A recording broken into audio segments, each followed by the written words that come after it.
I'd only played 3 chords on my father's guitar when his hand yanked the strap so hard it nearly snapped the memories in half. He thought he'd just crushed a keepsake, but had no idea who'd given it to me. That night, I opened the guitar case again.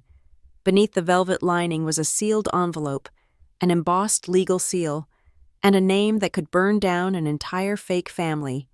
What would you do when one violent gesture meant to erase the past triggers a revenge worth a lifetime? My name is Lena Whitaker, and I work in compliance at Northline Advisory, where I spend my days untangling the lies people tell with numbers. But that night at my mother's birthday dinner, I learned that the most dangerous lies are the ones we tell with silence. The evening had started peacefully enough. Mom's lemon cake sat half-eaten on the dining table, and Tom Rourke, my stepfather, was holding court with his usual stories about his latest construction project. I'd retreated to the living room with my father's guitar, a 1967 Martin D28 that still smelled faintly of his cologne, even though Cal Whitaker had been gone for 15 years. I was working through Blackbird, the song Dad used to play for me before bed, when Tom's shadow fell across the coffee table. "Put it away," he said, his voice carrying that edge I'd learned to recognize, the one that meant his 3 bourbons had tipped into 4. I said put it away. Everything in this house belongs to the Rourke family now, including that guitar. I stood, instinctively cradling the Martin closer. This was my father's. You know that? His face flushed deeper, and before I could step back, his hand shot out and grabbed the leather strap. He yanked hard, the force spinning me sideways. The strap's metal clasp caught my shoulder as I stumbled, and I heard something crack, either the vintage leather or the guitar's binding. I couldn't tell. "Don't test me, Lena," he said, towering over me. At 33, I was no child he could intimidate, but the violence in his grip was real. I've got buyers who'd pay good money for vintage instruments. This family needs practical assets, not shrines to dead musicians. Mom appeared in the doorway, her party dress wrinkled, her eyes avoiding mine. "Tom, please, it's my birthday." He released the strap with a shove that sent me back against the couch. "Then tell your daughter to show some respect." I waited until they'd gone to bed before examining the damage. The case's lock had been bent in our struggle, and as I pried it open to check the guitar, my fingers found something wrong. The velvet lining was loose at the bottom. Underneath was an envelope, thick cream paper with the embossed seal of Marble and Klein, attorneys at law. My hands trembled as I broke the wax seal that had hidden there all these years. Inside were 3 documents: a certificate of authenticity for the Martin, a detailed ownership record tracing it from the factory through various hands, and finally, a codicil, a legal amendment to a will. The name at the bottom stopped my breath. Eli Monroe. Eli Monroe, the legendary producer who'd discovered my father in a Nashville dive bar, the man who'd turned Cal Whitaker from a session musician into a songwriter whose credits appeared on gold records, the same man who'd died just 2 months after my father, taking his empire of music and memory with him. The codicil was dated a week before Dad's death. "This instrument is gifted exclusively to Lena Marie Whitaker, daughter of Calvin Whitaker, to preserve the musical legacy of her father. Any attempt to sell, transfer, or dispose of this guitar during Lena's lifetime shall be considered null and void, with ownership reverting to the Eli Monroe Music Heritage Foundation." I sat on my living room floor, surrounded by documents that proved what I'd always suspected. This guitar wasn't just my inheritance, it was my armor. Tom Rourke wanted a war over possessions? Fine. I'd spent 5 years at Northline learning that the most devastating battles weren't fought with fists. They were fought with paper trails, notarized signatures, and the kind of evidence that made judges pound gavels. I photographed every document, then carefully returned them to their hiding place, tomorrow. I'd begin building my case, but tonight, I picked up the guitar and played Blackbird all the way through, my fingers finding every note my father had taught me. The strap was damaged where Tom had grabbed it, leaving a dark bruise in the leather. Good, let it scar. Some evidence was meant to be worn. The house on Elm Street had two different souls. The first belonged to my father. Warm maple floors he'd refinished himself, built-in bookshelves still holding his music theory texts, and the studio in the basement where he'd written songs until 3 a.m. The second soul arrived with Tom Rourke 8 years ago, all sharp corners and chrome fixtures, turning our home into what he called a proper investment property. I grew up navigating between these two worlds. Before Dad died, our house hummed with music. Session musicians would drop by for coffee and end up staying for dinner. Mom would laugh at their stories while manning the stove. Her practical nature somehow perfectly balanced with Dad's artistic chaos. Cal Whitaker wasn't famous. He was what they called a musician's musician, the guy whose guitar licks made other people's songs memorable. Then came the car accident, black ice on Highway 39, and suddenly Mom and I were adrift. She tried to keep Dad's music alive for a while, even let me take guitar lessons with his old friend Marcus. But grief has a way of seeking its opposite. Where Dad had been creative and spontaneous, Tom Rourke was structured and certain. He owned Rourke Construction, wore the same polo shirts in 3 different colors, and had opinions about everything from property taxes to the proper way to load a dishwasher. "Your mother needs stability," Tom told me when they got engaged. I was 23 then, fresh out of college. "And you could use some discipline in your life too." The changes came gradually. First, Dad's gold records moved from the living room to the hallway, then the hallway to the basement. The piano got sold. Do you have any idea what the maintenance costs? The recording equipment disappeared during a garage sale I wasn't told about. Each erasure came with a reasonable explanation, each loss couched in the language of financial responsibility. But Tom had dreams beyond construction. He'd started collecting what he called investment pieces, vintage guitars, rare vinyl, music memorabilia, not because he loved music, but because he'd read articles about their appreciating value. He'd transformed Dad's basement studio into a climate-controlled display room, showing off his acquisitions to business associates like they were stock certificates. "That Martin of your father's," he'd mentioned more than once, eyeing it when I played. "That's gotta be worth 30, 40,000 by now, more if we can document its session history." As if my father's guitar had somehow become community property. The battle lines weren't just about possessions. Tom needed to be the only man of the house, the final authority. When I got promoted at Northline, he spent dinner explaining how compliance was just fancy paperwork. When I dated a software engineer, Tom found ways to mention the guy's salary compared to real careers in construction. Every achievement in my life seemed to shrink in his presence. Mom adapted by shrinking too.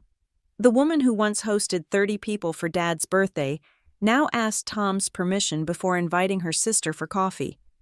She'd traded her grief for a different kind of silence, one that came with a 3-car garage and a husband who balanced the checkbooks.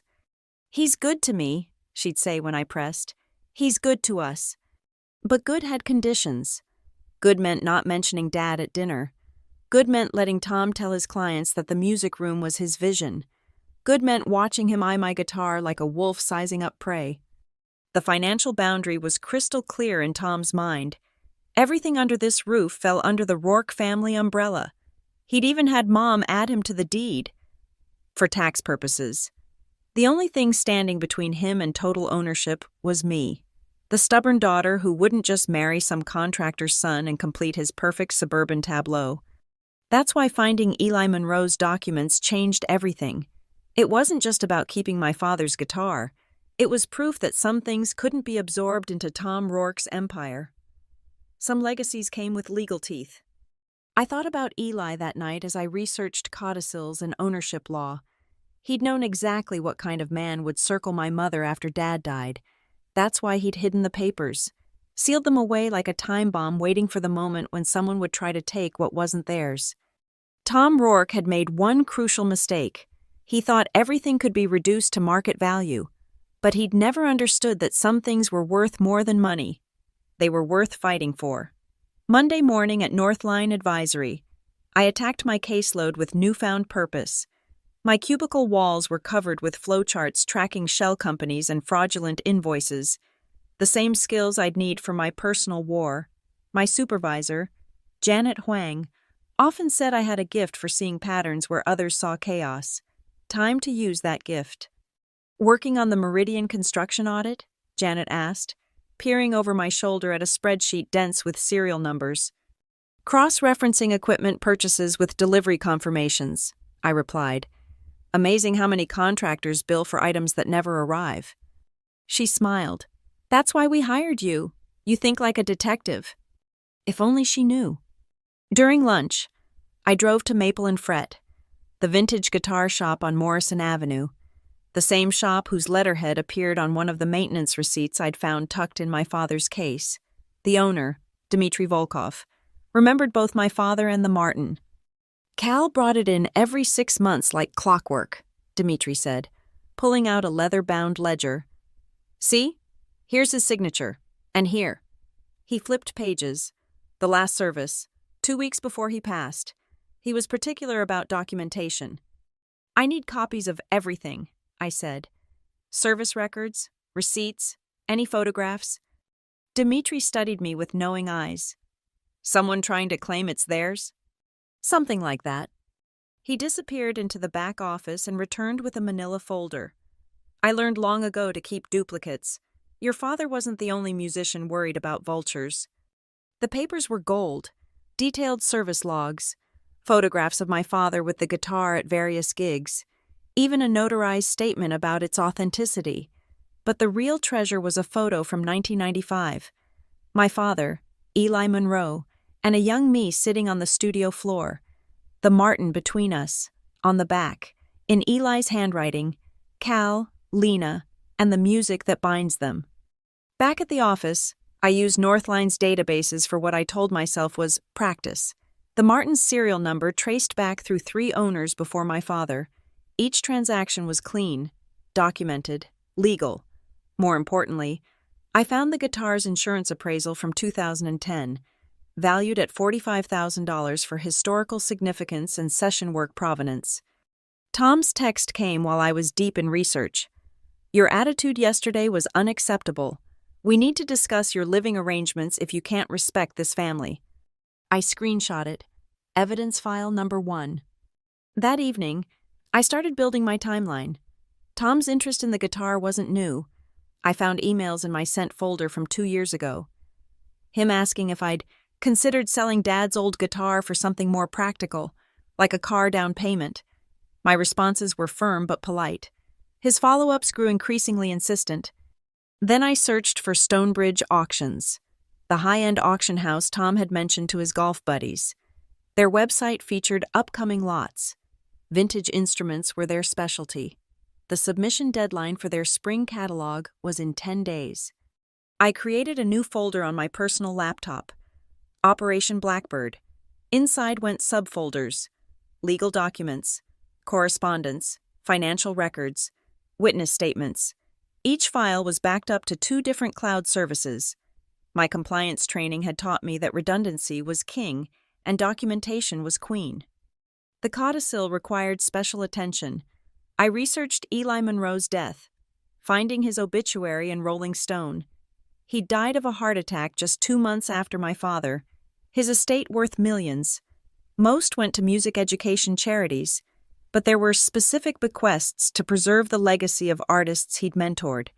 The Eli Monroe Music Heritage Foundation still existed, run by his former business partner. Their website included a section on protected instruments, items with special historical or personal significance that couldn't be sold without foundation approval. My guitar wasn't listed yet, but it would be. I drafted my first email to Marble & Klein, the law firm whose seal adorned the codicil, professional, factual, with scanned attachments of every document. The senior partner who'd handled Eli's estate had retired, but their probate department responded within hours. We maintain extensive records of Mr. Monroe's bequests. Please schedule a consultation at your earliest convenience. Tom thought he was dealing with Cal Whitaker's grieving daughter, someone he could bully into submission with raised voices and property threats. He had no idea he was facing Lena Whitaker, compliance specialist, Someone who'd taken down a dozen fraudulent contractors and knew exactly how to make paper trails sing. That night, I practiced Blackbird again, my fingers finding comfort in the familiar frets. Each note was a promise. Tom Rourke would learn that some things couldn't be stolen, sold, or strong-armed away. The guitar's scuffed strap reminded me that evidence wasn't just in filing cabinets. Sometimes it wore its history on its surface, waiting for someone who knew how to read the scars. Saturday morning arrived with false normalcy. Tom was washing his truck in the driveway. Mom was at her book club, and I had the house to myself. Perfect timing for reconnaissance. Tom's home office was a shrine to his success. Framed contractor licenses, photos with city council members, and a massive mahogany desk he'd bought at an estate sale.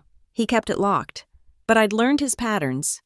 The key lived in a fake rock by his prized Japanese maple, the one he'd hired landscapers to install because curb appeal matters. His filing system was meticulous, organized by year and project.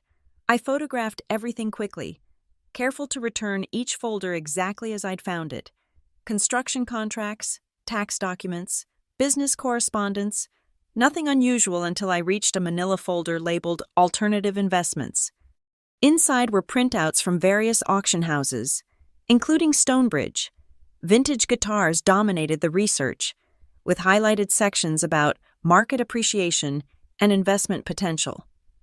One email thread made my stomach turn. Tom had been corresponding with someone named Harrison Pike at Stonebridge for 3 months about a potential Martin D28 with session history. The smoking gun was at the bottom, a draft consignment agreement. Unsigned, but detailed. Estimated value, $50,000, $70,000. Commission, 25%. Seller, Thomas Rourke. A yellow sticky note in Tom's handwriting said, "After E's birthday. Less drama." My mother, Elaine. I was photographing the document when I heard footsteps in the hallway. I quickly closed the folder, but not before catching sight of another paper. A receipt from a locksmith for guitar case lock replacement, dated next week. Looking for something? Kara Rourke stood in the doorway, Tom's daughter from his first marriage. At 29, she was her father's mirror, sharp-featured, calculating, with an MBA from State and a junior partnership in his business. "Just needed a stamp," I said, keeping my voice level. "Thought Tom might have some in here." She stepped aside to let me pass, but her smile was knowing. "Dad mentioned you've been difficult about the guitar. You should really consider his offer. Family assets should benefit the whole family." "It's not a family asset. Everything in this house is—" She followed me down the hall. "Dad's been patient with you. Lena, you live here rent-free, pursuing your little paperwork job while he maintains everything. The least you could do is contribute." I turned to face her. "I pay rent, $600 a month, direct deposit to your father's account." Below market rate for a room in this neighborhood, she examined her manicured nails. "Dad could get $2,000 from a real tenant. Consider the difference his generosity." The garage door rumbled open. Tom returning, Kara's voice dropped lower. "By the way, someone from Stonebridge might stop by next week for an appraisal. Dad's having the whole music collection evaluated for insurance purposes, including your guitar." She walked away before I could respond, leaving me with racing thoughts. The locksmith receipt made sense now. Tom planned to access the case before any appraiser arrived. He'd probably claim he needed to check its condition. Then somehow the guitar would end up in Stonebridge's warehouse. That evening, I moved the guitar to my car trunk, wrapped in blankets. Not ideal for the instrument, but better than letting Tom's locksmith get near it. The document stayed with me too, sealed in a waterproof envelope in my laptop bag. I spent Sunday at the public library, using their computers to research further. The Stonebridge connection ran deeper than I'd thought. Harrison Pike wasn't just an acquisition specialist, he was Tom's golf buddy, appearing in several photos on the country club's Facebook page. Their appraisal would be anything but objective. The pattern was clear. Tom had done this before. I found 3 other instances where family belongings had been sold through Stonebridge after being properly evaluated. A deceased aunt's jewelry collection, his first wife's grandmother's china, always justified as family financial decisions, always netting Tom a tidy profit. But those victims hadn't been compliance specialists. They hadn't known to document every text, photograph every receipt, or build cases that could withstand legal scrutiny. I emailed my findings to my personal attorney. Yes, compliance specialists keep lawyers on speed dial with a simple subject line: urgent, attempted theft of inherited property. Her response came within hours. This is conversion and possibly fraud. Maintain possession of the guitar at all costs. Document everything. Can you get the consignment agreement? The trap was set, but Tom didn't know he was already in it. He thought he was playing a long game, waiting until after Mom's birthday to avoid seeming heartless. What he didn't realize was that every email to Harrison Pike, every receipt from locksmiths, every sticky note in his meticulous files was building my case. As I sat in my car that night, the guitar safe in my trunk, I thought about Eli Monroe's foresight. He'd hidden those documents knowing that someday someone would need proof against men like Tom Rourke. Men who saw music as commodity, inheritance as opportunity, and family as a resource to be exploited. The war was escalating, but I had what every good compliance specialist needs: evidence, patience, and the element of surprise. Monday's meeting at Marble and Klein felt like entering a different world. Their offices occupied the top floor of the Pemberton building, all glass and steel overlooking downtown. The senior associate who greeted me, Diana Marsh, had the kind of presence that made opposing counsel nervous. "Ms. Whitaker," she said, examining the documents I'd spread across her conference table. "This is one of the most complete authentication packages I've seen. Mr. Monroe was thorough." "He knew someone would try this," I said. Diana held the codicil up to the light, studying the embossed seal. "This is definitely our work. I can see Margaret Klein's signature as witness. She handled all of Mr. Monroe's estate planning." She typed something into her laptop. "Yes, here it is. The codicil was filed with our offices on March 15, 2010. We have the original in our vault." My heart jumped. "You have the original?" "Mr. Monroe was particular about documentation. He filed copies of all his specific bequests with us, along with—" She scrolled further. "Interesting. There's a sealed letter here, to be opened only in case of attempted sale or transfer of the Martin guitar. Can we open it now?" Diana made a quick phone call. 20 minutes later, a clerk delivered a sealed envelope from the vault, still bearing Eli's wax seal. Diana photographed it from all angles before carefully breaking the seal. Inside was a handwritten letter and several photographs. Diana read aloud. "To whom it may concern, if you're reading this, someone is trying to take Lena Whitaker's inheritance. The Martin D28, serial number 142398, was used by Cal Whitaker on 17 gold records and 43 recording sessions between 1988 and 2010. Its value isn't monetary. It's the physical embodiment of a father's legacy to his daughter. I witnessed Cal teaching Lena Blackbird on this guitar when she was 7 years old. That memory alone makes it priceless. Any attempt to separate this instrument from Lena is not just theft. It's erasure of history. Signed, Eli Monroe." The photographs showed my father in various recording studios, always with the Martin. One showed me as a child, sitting on his lap while he positioned my small fingers on the frets. "This is ammunition," Diana said. "Combined with your evidence of Mr. Rourke's intentions, we have grounds for an immediate restraining order." We spent the next 2 hours crafting the petition. Diana transformed my documentation into legal language that painted Tom as what he was: a calculating opportunist attempting to convert property that wasn't his. The draft consignment agreement was particularly damning. "I need you to file a police report about the physical altercation," Diana said. "The damaged guitar strap is evidence of assault." "He'll say it was just a family disagreement." "Let him. You're 33 years old. Any unwanted physical contact is assault, family or not. She pulled up another document. I'm also filing notice with Stonebridge Auctions. Once they receive formal notification that the guitar's ownership is in dispute, accepting it for consignment would make them liable for conversion. That afternoon, I sat in the Hawthorne Ridge Police Department, filling out forms while Officer Patricia Reeves photographed the damaged guitar strap.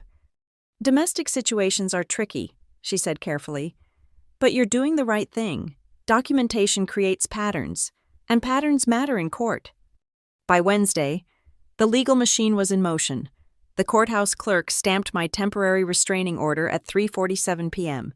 It prohibited Tom from selling, transferring, moving, or otherwise disposing of the Martin D28 guitar, and required him to cease all contact with auction houses regarding said instrument. Diana had also contacted Gabe Ortiz at the Heartland Ledger. He covers both music history and legal disputes.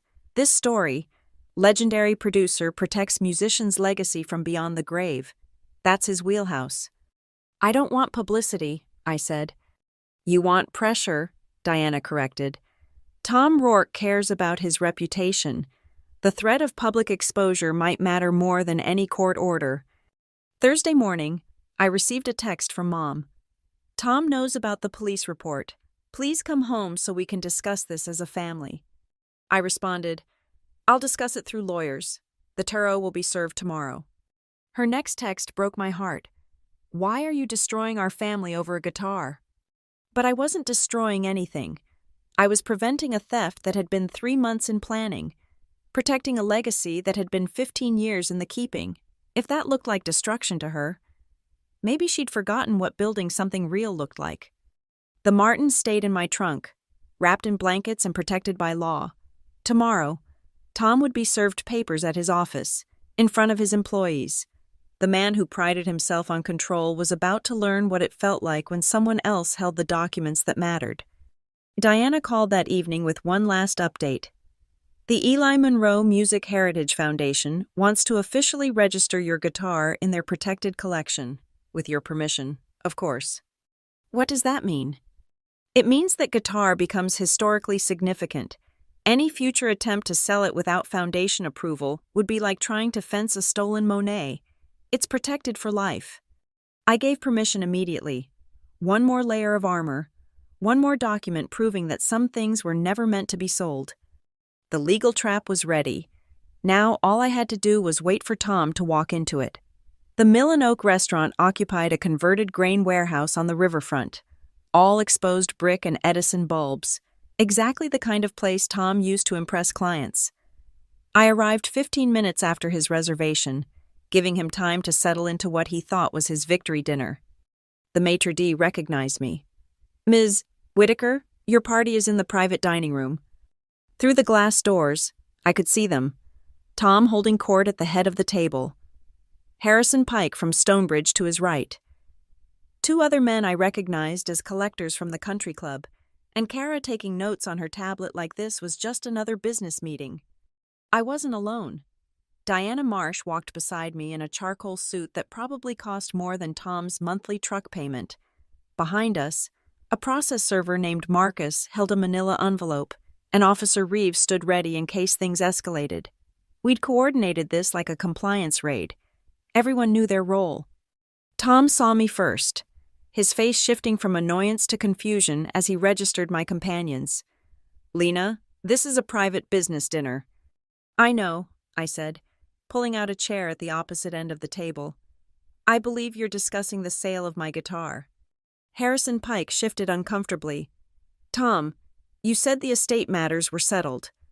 They are, Tom insisted, but his eyes kept darting to Diana. This is a family matter.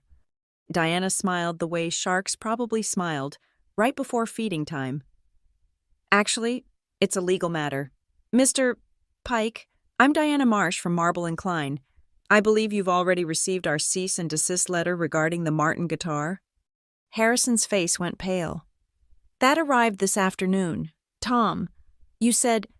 He said a lot of things, I interrupted, pulling out my phone. For instance, did he mention the guitar is subject to a binding codicil from Eli Monroe's estate? I placed the phone on the table and hit play. Tom's voice filled the room from a voicemail he'd left me 3 weeks ago. "That guitar is worth 50 grand at least. You're being selfish, keeping it locked up.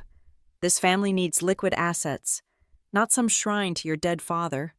One of the collectors pushed back from the table. "I'm not getting involved in disputed ownership." "Wait." Tom stood up, his chair scraping against the floor. "She's lying. That guitar has been in my house for 8 years. I've maintained it, insured it." "Under my name," I said, sliding copies of the insurance papers across the table. "Paid for with my credit card. Here are 7 years of receipts." Diana took over with surgical precision. "Gentlemen, Ms. Whitaker's ownership is documented through multiple sources: the original purchase receipt, service records from Maple and Fret, authenticated providence from Eli Monroe, and now registration with the Monroe Music Heritage Foundation. Any attempt to sell this instrument would constitute felony theft." Marcus stepped forward. "Thomas Rourke?" Tom's jaw clenched. "What?" "You're being served." Marcus placed the envelope on the table. "Temporary restraining order from Hawthorne County Court. You're prohibited from any contact with auction houses regarding the Martin D28 guitar. Also included is a summons for the hearing next Friday." The room went silent except for the ambient restaurant music. Harrison Pike was already packing his briefcase. "Tom, you've wasted my time. Stonebridge has a reputation to maintain." He looked at me. "Ms. Whitaker, I apologize. We were led to believe this was a legitimate consignment." "Check your sources next time," Diana suggested. "My client has also filed complaints with the International Auctioneers Alliance and the Better Business Bureau." The second collector stood. "I'm out. Tom, delete my number." As they filed out, Tom's face went from red to purple. "You vindictive little—" "Choose your next words carefully," Officer Reeves said, her hand resting casually on her duty belt. "I'm here because Ms. Whitaker filed a report about the last time you got physical with her." Kara hadn't said a word, but her fingers flew across her tablet. I could guess what she was typing. Damage control for Rourke Construction. This scene would be all over the country club by morning. I pulled out one final document. "Tom, this is a settlement offer. Sign it now, and this stays private.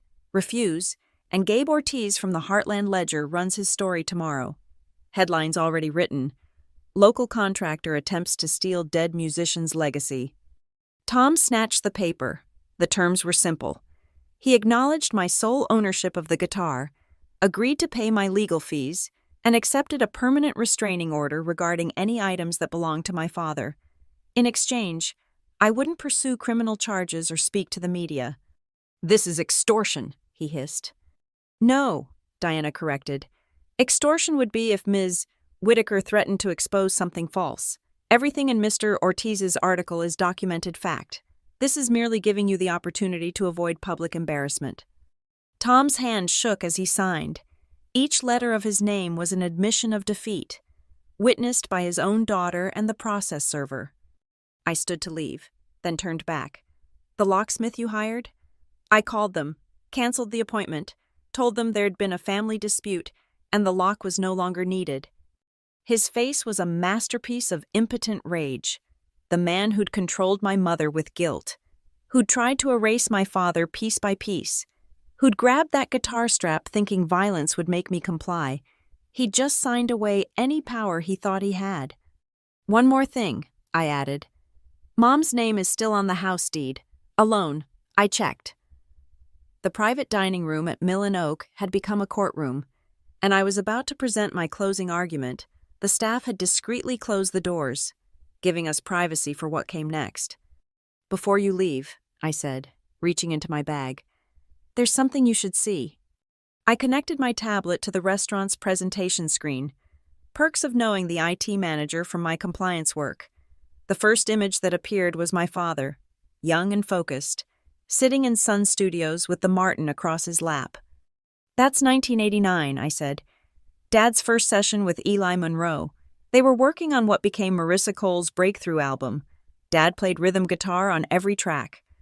Tom stood frozen, his signed settlement growing damp under his palm. Kara had stopped typing. The next slide showed a handwritten letter. "This is from Eli to my father, 1994. Let me read the highlighted part. Cal, that Martin has become your voice. Promise me that when you're gone, it stays with Lena. She has your ear for music, your patience for the craft. Don't let anyone turn it into commodity." Diana watched approvingly as I clicked through more evidence, session logs, royalty statements showing Dad's credits, photos of him teaching me guitar in our living room, but I was saving the best for last. "Tom, you once asked why a session musician's guitar would be worth so much." I clicked to the final video file. "Here's your answer." The screen filled with shaky handheld footage from 2008. Eli Monroe, clearly frail but still commanding, sat in a recording booth. Beside him, my father held the Martin. "Tell them what we're doing, Cal," Eli's voice said from the speakers. My father's laugh filled the room. God, I'd missed that sound. "We're documenting this girl for posterity. My daughter Lena's going to need proof someday that her old man did more than just strum in the background." The camera turned, and there I was at 23, rolling my eyes at their formality. "Dad, nobody cares about—" "They will," Eli interrupted. "Someday, someone's going to try to reduce your father to a footnote, maybe even erase him altogether. This guitar, these recordings, your memories, they're proof he existed, that his music mattered." My father played a few bars of Blackbird, then looked directly at the camera. "Lena, baby, if you're watching this, it means I'm gone and someone's trying to take what's yours. Don't let them. This isn't about money or property. It's about remembering that art matters, that love matters, that the songs we leave behind matter more than the receipts." The video ended. The room stayed silent until Harrison Pike cleared his throat. I need to apologize more thoroughly. Ms. Whitaker, I had no idea." Tom's fists were clenched so tight his knuckles went white. But what could he do? He'd already signed the settlement. Every witness in this room had seen him admit defeat. "The really sad part," I said, closing my tablet, "is that you could have been part of this legacy. Tom, Mom loved you. I was willing to accept you. All you had to do was respect what came before." Diana produced one final document. "Mr. Rourke, this is notification that the Martin guitar, serial number 142398, has been officially registered with the Eli Monroe Music Heritage Foundation as a protected instrument. Its historical significance is now a matter of public record." She handed copies to everyone at the table. "Any future attempt to sell, steal, or damage this instrument will be investigated not just as theft, but as destruction of cultural heritage. The foundation has deep pockets and long memories." My mother appeared in the doorway. I'd texted her the location 30 minutes ago. She looked between Tom and me, her face a map of difficult choices. "Elaine," Tom started, but she held up her hand. "I saw the video from the security camera," she said quietly. "The one from last Sunday, when you grabbed Lena, the way you yanked that guitar strap. You looked like you wanted to hurt her. I was just... You were angry that something in our house didn't belong to you." Her voice grew stronger. "Just like you were angry when my sister gave me grandmother's ring instead of selling it. Just like you were angry when I wanted to keep Cal's studio untouched." She walked to my side of the table. "I've been so afraid of being alone again that I let you erase the man I loved. But Lena's braver than I am." Tom's empire of control was crumbling in real time. His construction business depended on reputation, on being the guy other wealthy men trusted. After tonight, he'd be the man who tried to steal a dead musician's legacy from his daughter.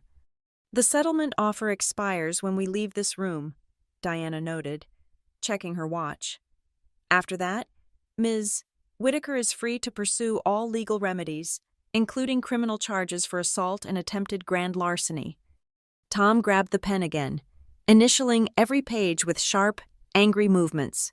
When he finished, Marcus the process server notarized everything with theatrical precision. "Oh," I said, standing to leave. Gabe Ortiz is still interested in the story, but now it's about Eli Monroe's foresight, how he protected a friend's legacy from beyond the grave. You'll be mentioned, Tom, but only as an individual who attempted to circumvent the binding legal documents. We left him there in his expensive private dining room, surrounded by the wreckage of his schemes. The man who'd grabbed my father's guitar like he owned everything he could touch had just learned the hardest lesson of his life. Some things could never be taken, they could only be given, and Eli Monroe had made sure this gift would last forever. The final document sat on the table like a peace treaty after war. Tom's signature was still drying on the settlement agreement when Diana produced the last piece of paper, the formal release. This confirms you'll vacate any claim to items belonging to Calvin Whitaker, she explained. It also includes a non-harassment clause and a financial compensation section. Compensation? Tom's voice cracked. Legal fees, storage costs for the guitar during this dispute, and punitive damages for assault. Diana's smile was razor-thin. Total comes to $18,500, due within 30 days. I watched Tom's face cycle through rage, disbelief, and finally, defeat. The man who'd tried to sell my father's guitar to pad his investment account was about to write a check that would hurt. "This is robbery," he muttered. "No," Officer Reeves corrected, speaking for the first time in 20 minutes. "Robbery is taking something that doesn't belong to you through force or intimidation. This is justice." Kara finally spoke, her business instincts overriding family loyalty. "Dad, just sign it. Rourke Construction can't afford the publicity if this goes to trial." She was right. Tomorrow morning, Tom's golf buddies would all know he'd been served papers at his own business dinner. By the weekend, the country club would be buzzing with gossip about the contractor who tried to steal his stepdaughter's inheritance. His reputation as a solid family man would evaporate like morning dew. Tom signed the final documents with the enthusiasm of someone signing their own death warrant. Marcus notarized each page, making it official. Tom Rourke had just paid $18,500 for the privilege of grabbing a guitar strap in anger. "We're done here," Diana announced, collecting the papers. "Mr. Rourke, you have 30 days to comply with all terms. Any violation will result in immediate legal action." As we prepared to leave, I pulled out my phone one last time. "There's one more thing you should know. Tom, the Eli Monroe Music Heritage Foundation wants to feature Dad's story in their upcoming documentary about session musicians. They'll need the guitar for filming. Of course, it'll be returned to me afterward, but for a few months, it'll be traveling to studios in Nashville, Memphis, and Los Angeles, all the places where Dad made music history." It was the perfect ending. The guitar Tom had tried to lock in his climate-controlled collection would instead tour the country, telling the story of Cal Whitaker and the daughter who fought to preserve his legacy. Mom took my arm as we walked out. "I'm filing for divorce," she said quietly. "I already called a lawyer, someone Diana recommended." "Mom, you don't have to—" "Yes, I do." She squeezed my hand. "I forgot what it felt like to stand up for something that matters. You reminded me." Outside Mill and Oak, the September evening was crisp and clear. Diana shook my hand like we'd just won a championship. "That was textbook execution. Lena, you should consider law school." "Thanks, but I'll stick to compliance. I like catching frauds in their natural habitat." Officer Reeves nodded approvingly. "That evidence file you built? Prosecutors dream of cases that clean." As they drove away, I stood alone with my mother for the first time in years without Tom's shadow between us. The Martin was still in my trunk, waiting to go home. Really home, not just to a house where it had to hide. "Play something for me?" Mom asked. "Like you used to with Dad?" I retrieved the guitar, and we sat on a bench overlooking the river. My fingers found the opening notes of Blackbird, the song that had started this whole confrontation. But this time, no one would interrupt. No one would grab the strap or threaten to sell what wasn't theirs. The last note hung in the air as Mom wiped her eyes. "Your father would be so proud, not just of how you protected the guitar, but how you did it, with patience, intelligence, and evidence, the same way he approached music, methodically, professionally, with heart. I thought about Eli Monroe, planning this protection from his deathbed, about my father, teaching me that some things were worth more than money, about Tom, who'd learned too late that not everything could be bought, sold, or bullied into submission. The guitar case closed with a soft click, not damaged anymore, but bearing the scars of its battle. Tomorrow, I'd call the foundation about the documentary. Next week, I'd help Mom file her divorce papers. Next month, the guitar would travel to Nashville, carrying its stories to new audiences. But tonight, I'd won, not with violence or anger, but with paperwork and patience. The compliance specialist had outmaneuvered the contractor, and the daughter had honored her father's memory. Tom Rourke thought he could erase Cal Whitaker's legacy with a property claim and an auction estimate.